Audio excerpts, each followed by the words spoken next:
Here's the next one. Take joy in the work. I couldn't wait to get here today to share my story one more time. I'm already pondering the testimonials that may come out of a class like this next year, a year from now, 5 years from now, if I happen to meet some of you and you say, on that summer weekend in Anaheim, I finally got it. The lights went on for me. Something you said and something someone else said finally made sense. And I hooked it together and here's what's happened. That's going to be extraordinary. Right? That's why we're here, to do this work. I was excited this morning about being here. Couldn't wait to hear what I've got to say. A lady asked me one time, she said, Mr. Rohn, over the last few years, I've been to your seminars now several times.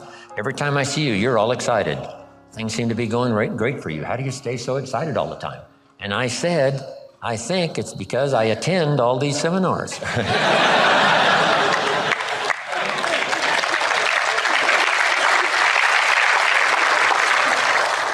Because make this note now, because it's very valuable. If you struggle to make something clear for someone else, it helps to make it more clear for you.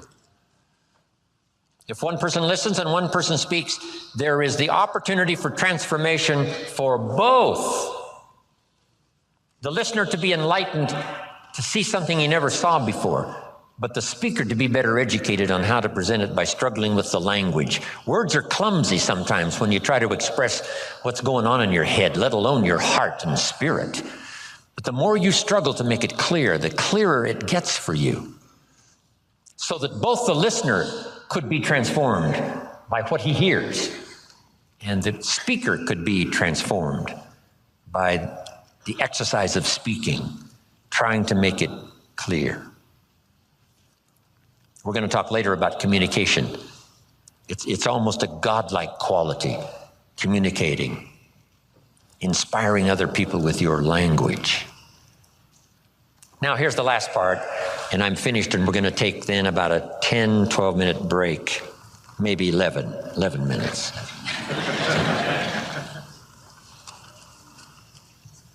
Here's the last one. Are you ready? Say, I'm ready. Ready. For the last one, develop the ability to share.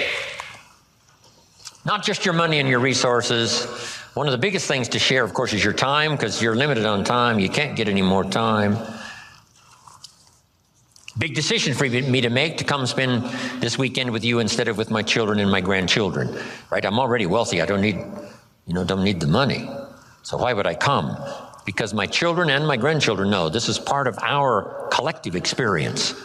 They enjoy the testimonials that come later as much as I do, the letters I get and the phone calls, and the response that people say, hey, your grandfather came and made an extraordinary contribution. See my children and my grandchildren thrive on that story.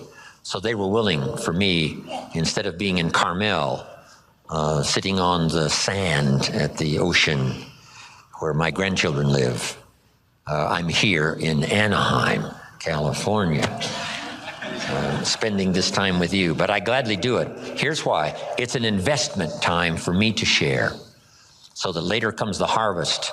One, the harvest is by working hard to make it clear for you, I'm getting as much as you are.